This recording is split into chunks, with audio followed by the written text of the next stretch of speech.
Well, good morning, good afternoon, good evening, wherever you are. We're back. We're back. I'm not going to introduce you because you can see him because I don't edit it like that anymore. He's always here now. Joe, how are you? I'm doing well. It's been a long time. I forgot how to do one of these. How's this work? It's been 5 or 6 weeks. I'm going to have to check. Quick reason why we've been delayed. We're not going to dwell on it. We've both had some personal stuff. We've both been on vacations. We've both been traveling. I've been going through hell with work stuff, with family members in hospital, and took a vacation and was actually disconnected. Crazy idea, Joe. Actually, and like no email for 2 weeks and 3 days. Like nothing. Just boom. It was crazy. How you been, my friend? I'm doing pretty well. I don't know if we've discussed on the past podcast but the ID4 is gone. End up selling it to Carvana. Yeah, we'll come back. We'll come to that in a minute. So just a little bit of housekeeping. If you're just listening, it'll sound like a guy with a vaguely American accent, vaguely Californian, and some kind of Midwest Chicago thing. Nothing changes for you. If you're watching this, you're going to see a lot of the side of my head, pretty much because I broke the screen of my MacBook, but I'm using the thing and I have stuff over here. So don't worry, I haven't developed a Twitch. Hold on. Ooh. It's just that I can't. Everything's over here, so don't worry. Don't send a card yet. Although I'll probably switch it over that way so I can balance out later on. Anywho, I've been sat like this for about 3 hours this morning, Joe, and I'll be honest with you. I will say I need a haircut, but also, can you see the gray? Does the filter, is that filtered out? Look at this. This is my 5-year-old. See this? See that? I got a patch of gray. It's like a badger streak that's forming. Yeah. Let's talk about well, because we've had a few changes. I know we've covered some bits, but let's kind of bring it all together. So, you don't have an electric car, Joe?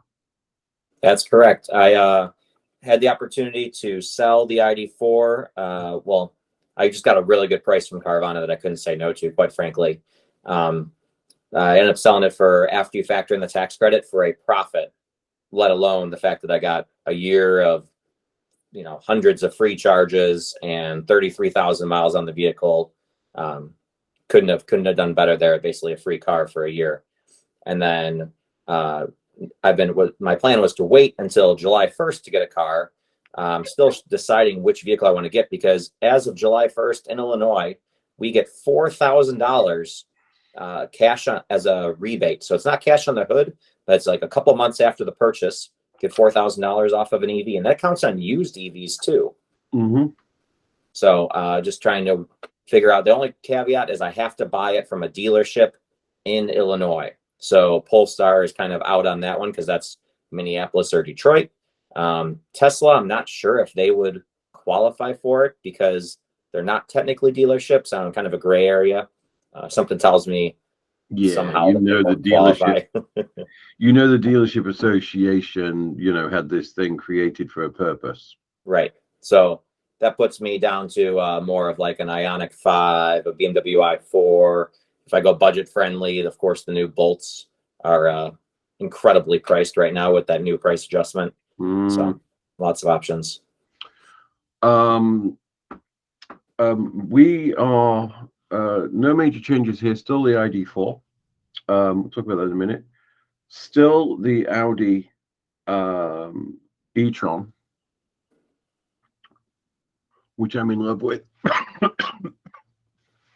I'm going to be honest with you, Joe. I am.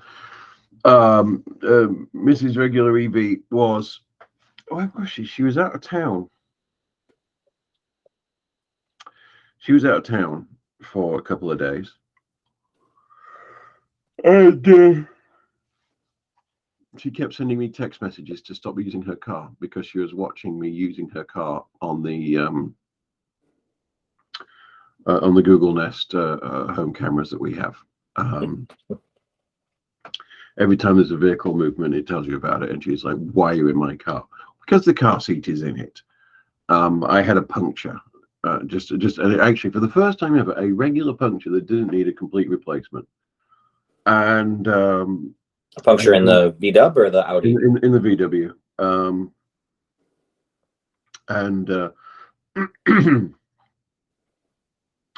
I just love her car. I just love that eTron is so comfortable to drive.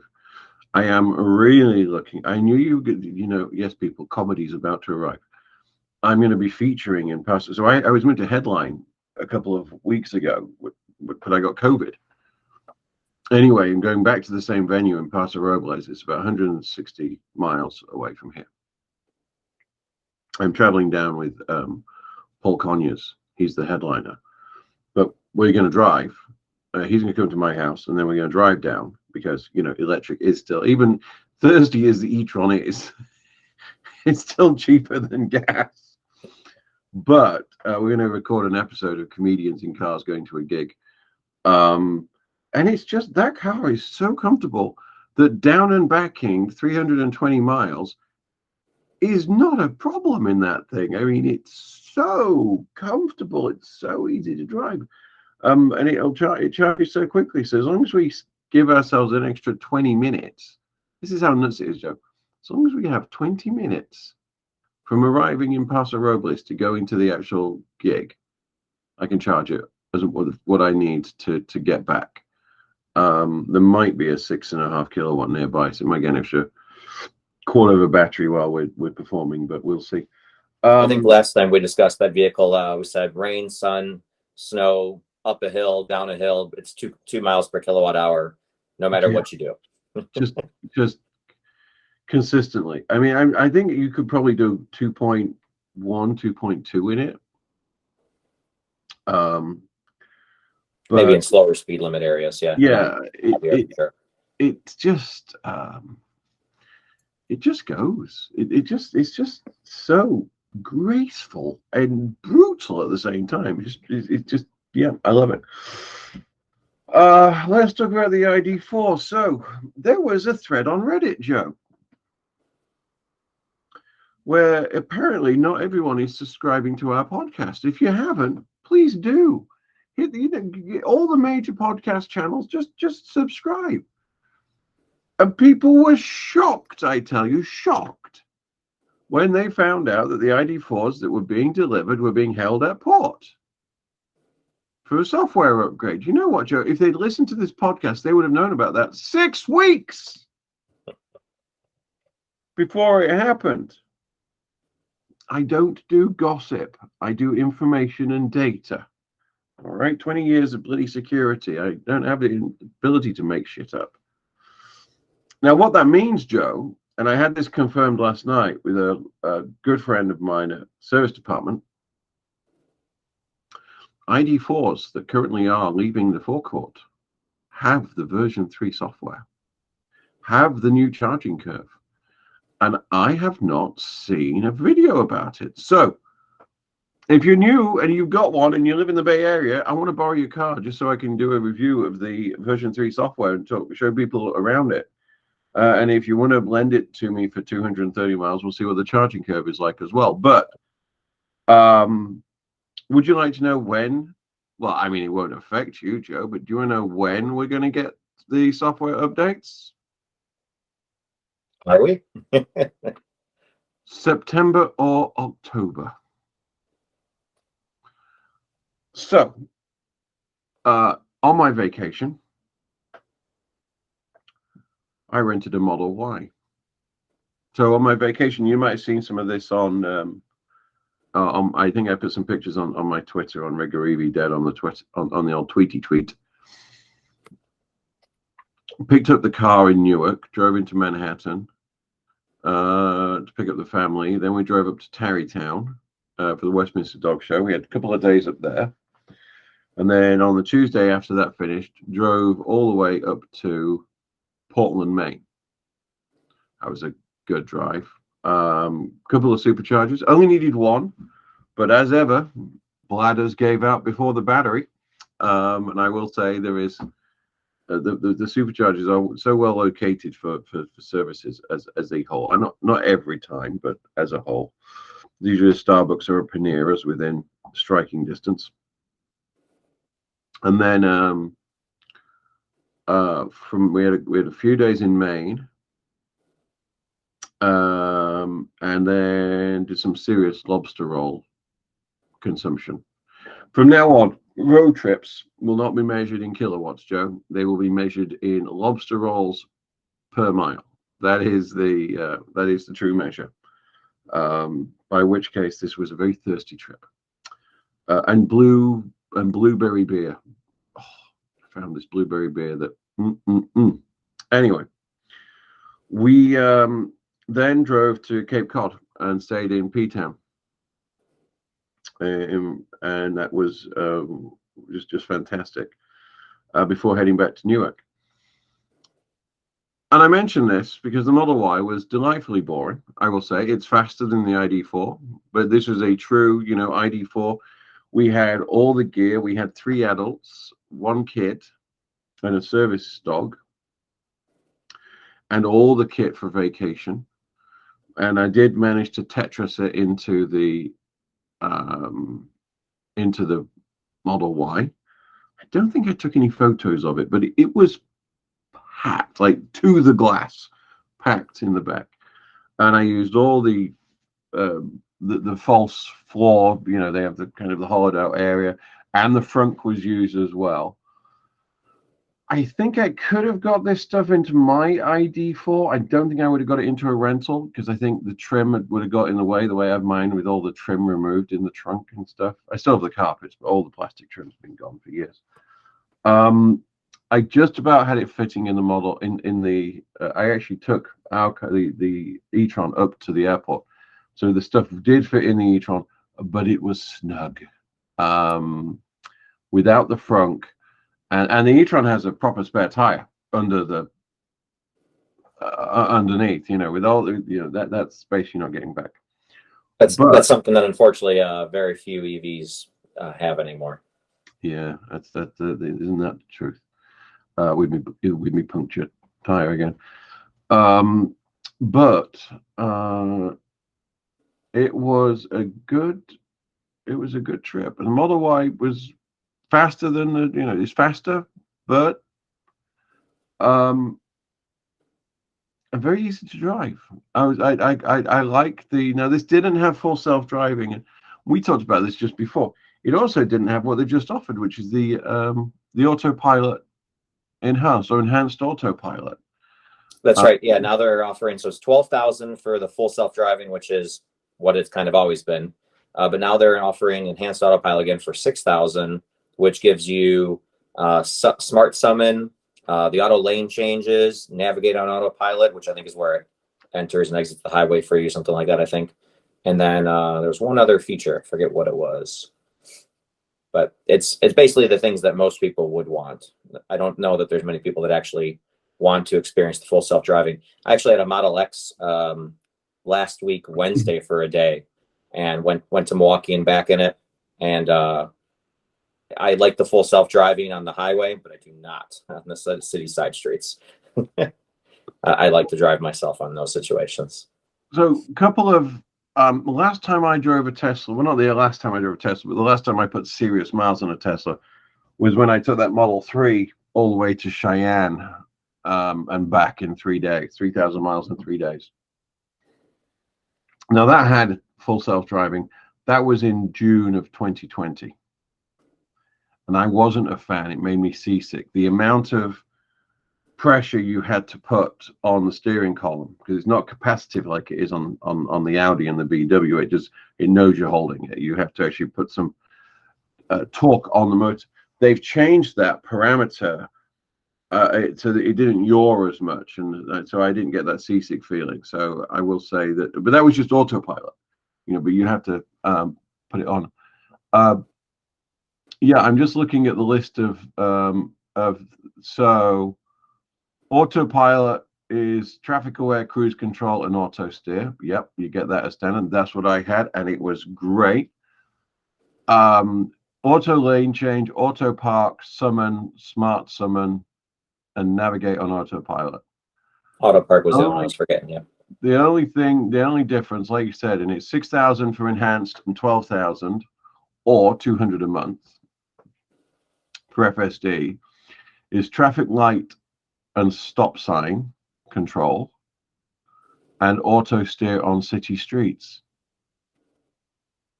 I'm with you. I don't actually want it to auto drive on city. At no point driving through Manhattan did I say, you know what, the car can do this better than I can. I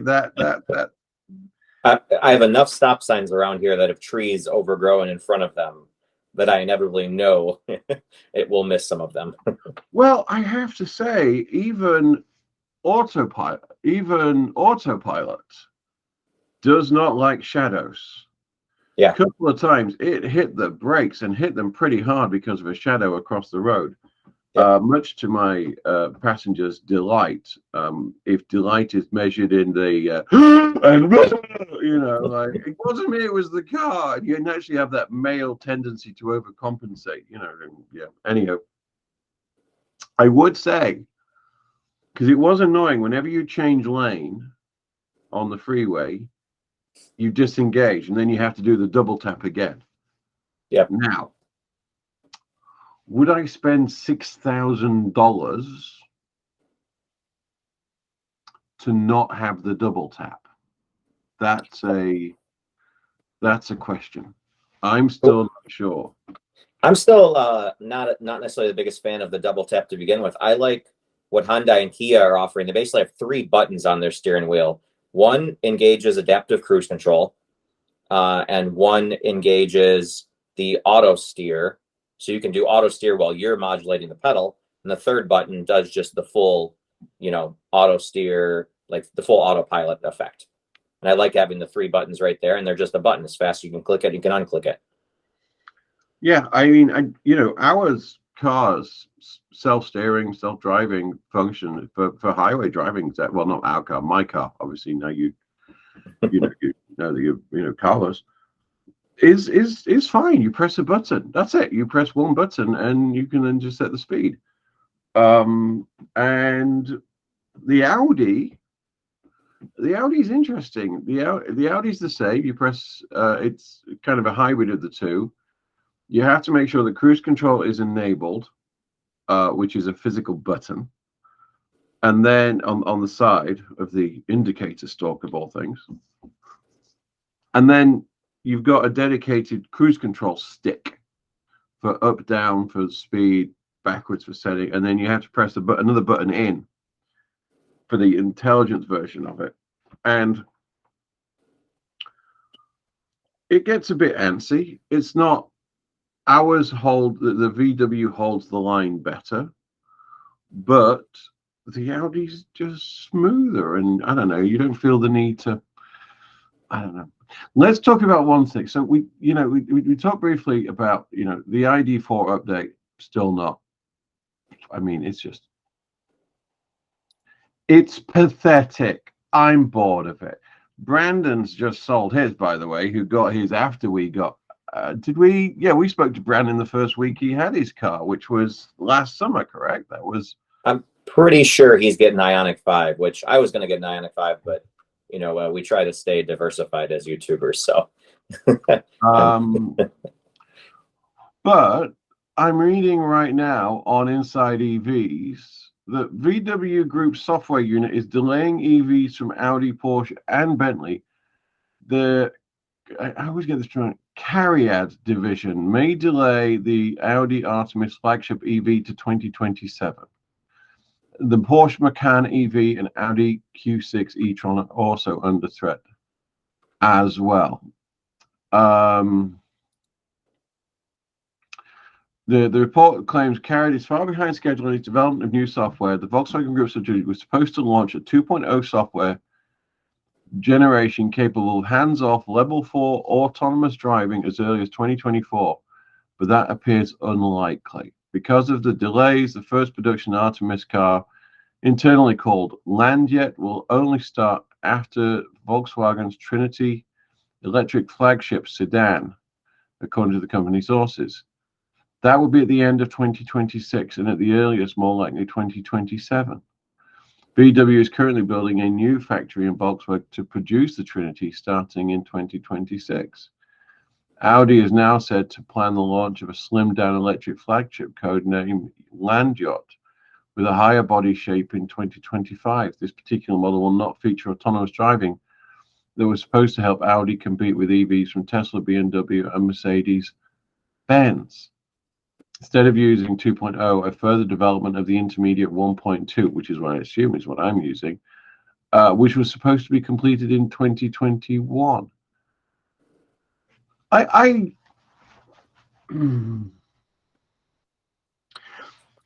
me, the biggest disappointment with the software is just I think if this was like the new HRV or CRV, I don't think it'd be that big of a problem because people typically buy those cars and don't expect the fanciest software.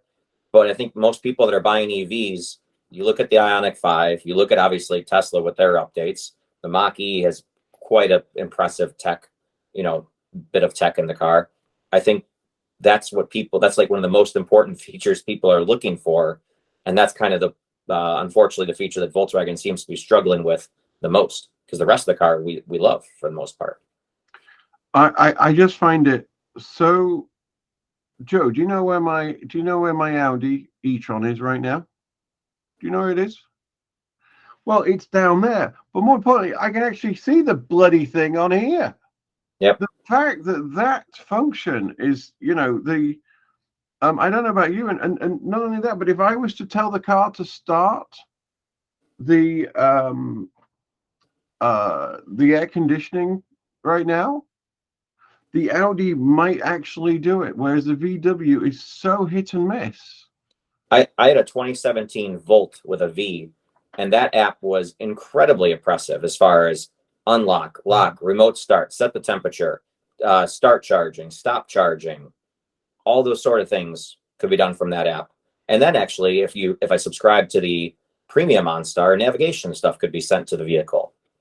And this was in 2017, technically 2016, right? Because model year's a year off always. So 6 years ago. It is so unfortunate. It really is. Wow. This is hilarious, Joe. I just logged into something to see to grab something, and it shows me how long it is since I've used this. Like I said, I didn't do any work. And I broke the screen the day before I left. It's kind of amusing. Joe, I'm going to see if I can show you something, which I'm going to say, look, first of all, VW and Audi, they're just not good at this. However, let me see if I can show you something. I'm going to put in a route from San Jose to Las Vegas. So I might be going to Las Vegas in for a work thing and also a comedy thing.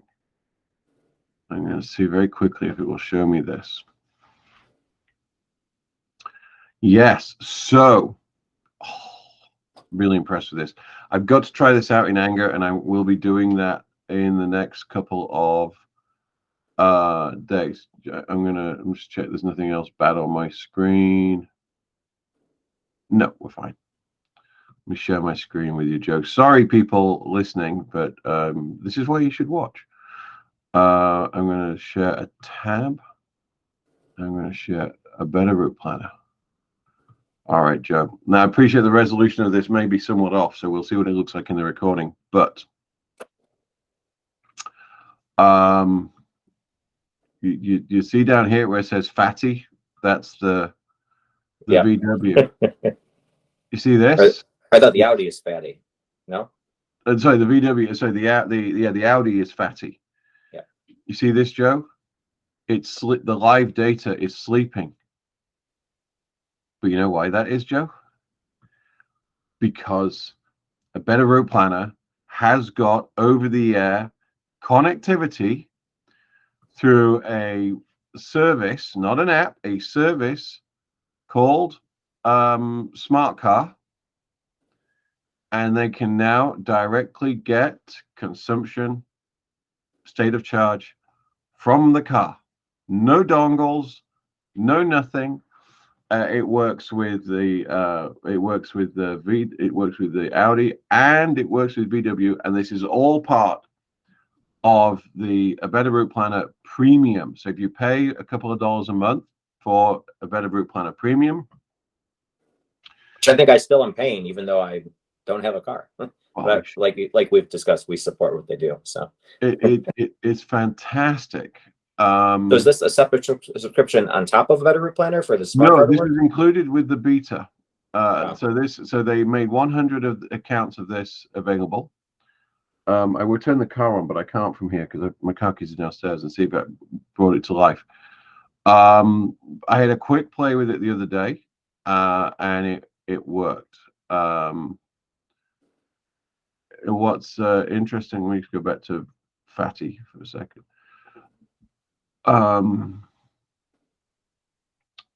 So with Fatty, I mean, I find this amusing. It still has its own curve plan. I need to, so A Better Route Planner, if you're listening, give me some extra options. Like, there's no way. This is what I find. Even though, let me check my settings on this, just in case it's me. So departures, I'm going to set it to 100 because it would be. Charges and networks, yeah, that's fine. Battery, arrival, yeah, charger state of arrival 3%, maximum 80. That's absolutely right. Okay, let's do that, and let's rerun it, and hopefully it still frustrates me that it won't do this, because there's no way you would stop.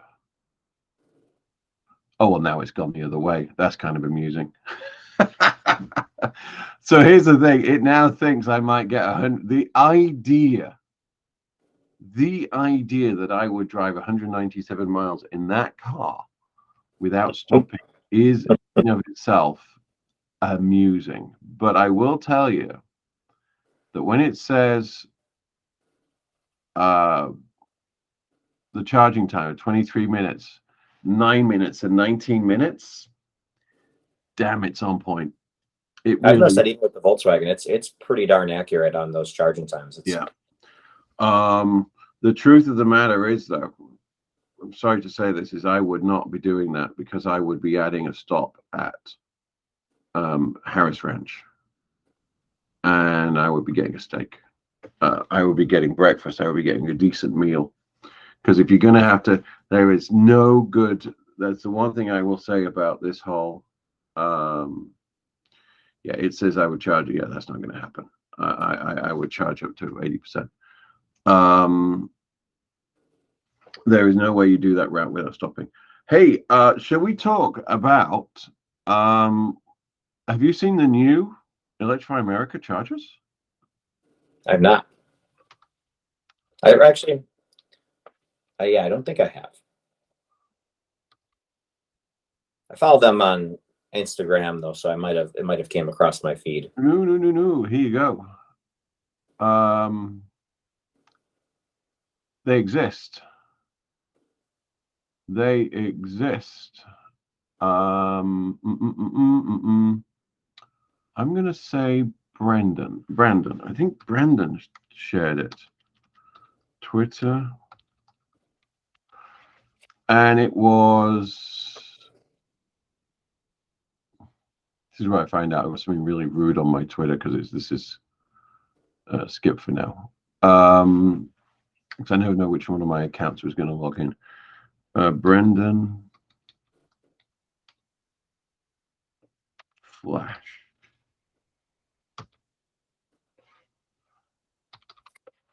I always get Brendan's name wrong, which doesn't help. What's Brendan's? EV Nomad, maybe? EV Nomads, yeah. Maybe it's Brandon and Kaylee, EV Nomad, something like that, I think. Here he is. He tweeted it, or... So he sold it for 12. So he sold his with 17,000 miles for $1,200 below MSRP. So if he cut, now the question is he going to be naughty and keep the credit? Because that's the thing. No,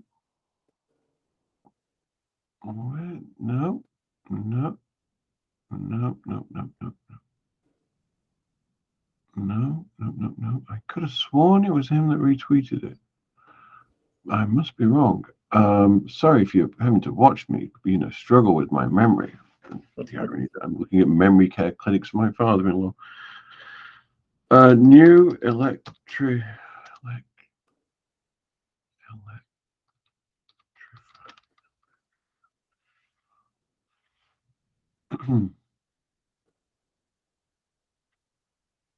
Well, that is what they look like. That's July the 7th. That is what they look like, but they do exist. Ha. Yes. All right. So this is a different one, but they're running in. They're being installed in Baker, which obviously I will stop at if I'm going that way. Now, clearly, these look. I know these are custom made, but doesn't that look, with the 3 buttons and that screen, doesn't that smell a little bit Signety to you? Yeah, I was even thinking just kind of as almost that charge point look a little bit to it also. Well, I like this. We got a really long side, and I like this. So look at the length of the cable. Yeah. All the way down. And then that itself is, they've put a little, I don't know what you want to call it. Elasticated. It's only 1 cable per unit though, right? One cable per unit, but look how long it is. I mean, that's great. You could actually come, for whatever reason, someone's parked too close to you, whatever, you could park nose in and easily reach the back of the car. I do agree with that. The only negative I'm thinking of is from how many road trips, handle 1's broken, but handle 2 works, or vice versa. How often have you had that situation? More often than not, I would say. Wow, interesting. Because the whole thing, it wasn't never about resiliency. It was just about the fact that, unlike Tesla, we have cars that charge up on both sides. Right. Yeah, I know that was the original. Yeah, but I didn't realize until I was watching one of Kyle's videos that Electrify America actually updated. Let me get rid of the shared screen. Actually got rid of. Did an upgrade to all of the units and actually made the cables longer. I never even realized this, that they went from having one size to having a much longer cable as standard. I don't think I ever realized that. I do definitely have encountered many times where handle 1 or 2 looks like it's been through sitting in Death Valley for 6 years, and then the other one right next to it, the same handle or the other handle on the same unit, looked like it was installed yesterday. You know what? The one in Sutherland, you're absolutely right. There was a situation. It didn't affect me because I wasn't using it, but when I charged up in Sutherland, in Oregon, and one of them had just had the shit beaten out of it. I mean, literally, it was held together with duct tape. So yes, in that situation, apparently they're going to build a massive 40 supercharger unit in Sutherland, which will be amazing because that will be the only thing in Sutherland. These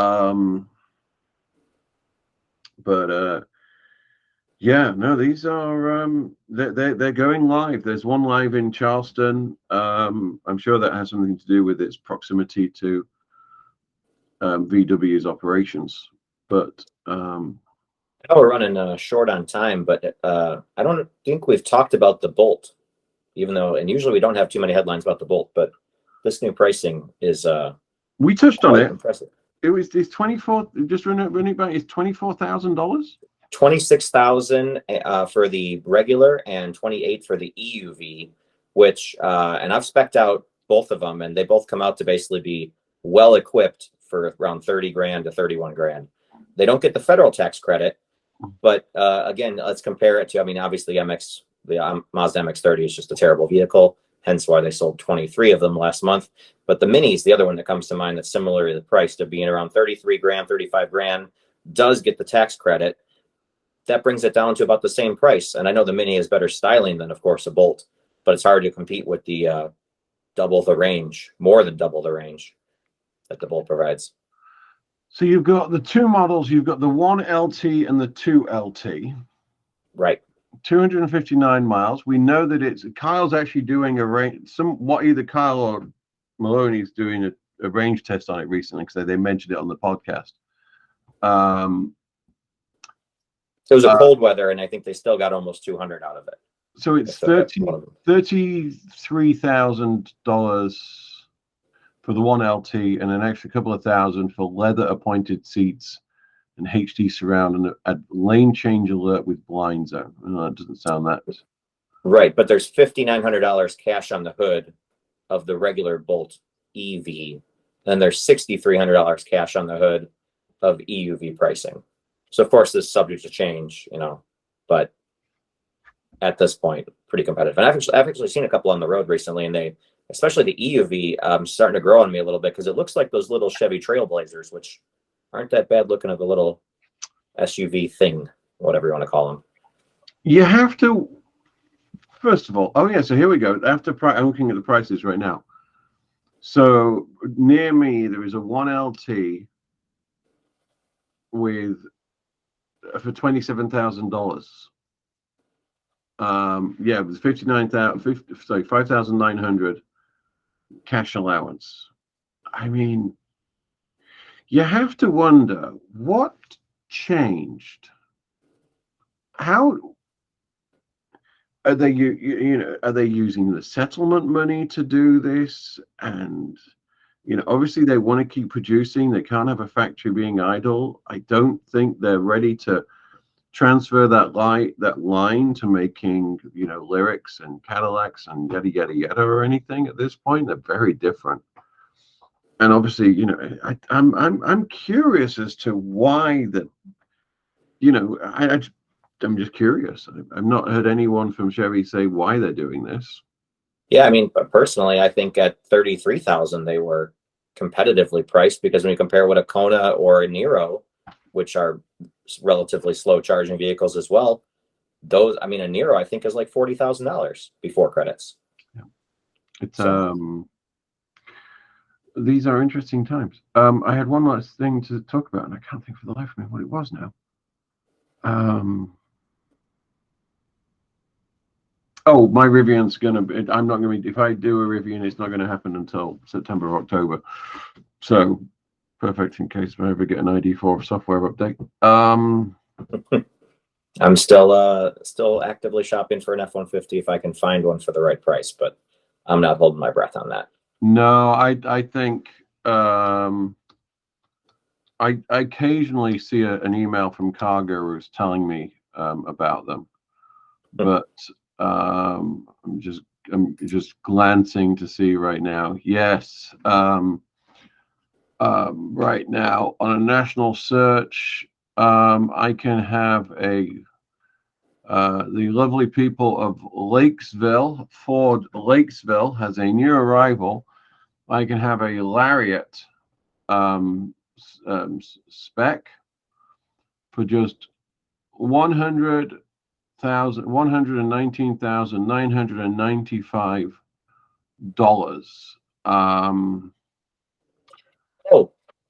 I actually have something exciting I wanted to comment on. Speaking of dealers scamming people, I went to a dealer to buy an Ioniq 5 last weekend. I think I forgot to tell you this. And it had a little bit of damage on the roof from transport, which no, you told me. I couldn't believe it. But this was on the phone. We talked about it. That's right. So Hyundai was going to fix the car, of course, and because I've dealt with this before, unfortunately, dealers can fix the car that was damaged during transit and still sell it as a new car. Technically, they don't even have to tell you that it was damaged in transit. They can just do it and sell it as a new car. This dealer says, just so you know, because the damage, we're going to have to sell it to you as a used car. Well, I knew that, of course, is not true. That's because they want to collect the tax credit on the car and then flip it and sell it for MSRP as a used vehicle. So stay aware of everything out there. Or, anyone is looking to buy a car, make sure you are reading all the fine print, that the dealer didn't title it once themselves and then resell it, or all these little games that are going on. It is so sad. And you know, we're going to have an economic correction any day now, Joe. You know, these the good days are the gravy days are behind us. I'm looking at you know, as you know, we were looking at a house in, you know, moving to Austin. And there's a benefit to moving from California to Austin, unless you're people from Austin and you're fed up with Californians. I get it. I understand. I do. But you look at the mortgage difference now. You know, I'm going to be paying. It's kind of crazy. I can go to a bigger house for less money with more land and yada yada yada yada. But the amount I'm going to pay in interest is going to change. That's going to factor through. Cheap car loans, you know, while they're vendor backed, fine. But third party, that's changing. And you know, these good days and these dealers, there is no goodwill. I did we talk about me? I know I talked briefly. I bought the car in Atlanta because we went over all of that. Yeah. They and that kind of comes to, for me, that's like I own the ID4 and I'm blessed to have been able to sell it for, you know, more than I paid for effectively. But that's why I'm so hesitant in going and buying a $60,000 BMW i4 or even a $51,000 Ioniq 5. Is I can't say that a year from now I can sell that car for everything I'm paying for it today, whereas I can feel pretty comfortable that at the low price of a Bolt, I'm not going to lose my rear end on it. No, you know, and it's one of those things. Everything's wrong. All right, look, let's close this out, my friend, because I know you've got stuff to go to. We're going to get back to our cadence on this, boys and girls. I promise you. And whilst not all the bad stuff in my life is behind me, organizer, you know, we quit the traveling and I'm going to be home for a while with one thing and another. So we'll get back to our regular cadence. What we are working on right now is both of us being in San Diego for Fully Charged in September. So you know, we'll do an update on what that's going to look like. Ironically, I've just been in San Diego for the past week because that's where my father-in-law was in the hospital. You know it's serious because I wasn't at the American Comedy Club. That's how serious it was, Joe. Although I did go viral apparently with my thing about monkeypox in the car rental line. Oh, hey, one last thing. Avis is renting Teslas out. They've got loads of them. I thought it was only Hertz that was doing that, but no. Avis has absolutely shit tons of Model 3s. So I found that interesting. And I've heard that some other EVs have been making their way into rental fleets as well. Yeah, we've seen the Polestar and things like that in strange places, but the price has been like, no. Yeah. So we'll see. I was just needing a car in a hurry, but it is what it is. So yeah, follow us both. We've both got more content. Hopefully I've got some time to get some video editing done at some point. And I'm trying to get back to my weekly cadence on videos as well. I'm trying to, and I'm failing badly, but life gets in the way. But if you have been, thank you so much for watching, for listening. Please hit that subscribe button, and from me, goodbye, and from Joe, take care till next time. Have fun, boys and girls.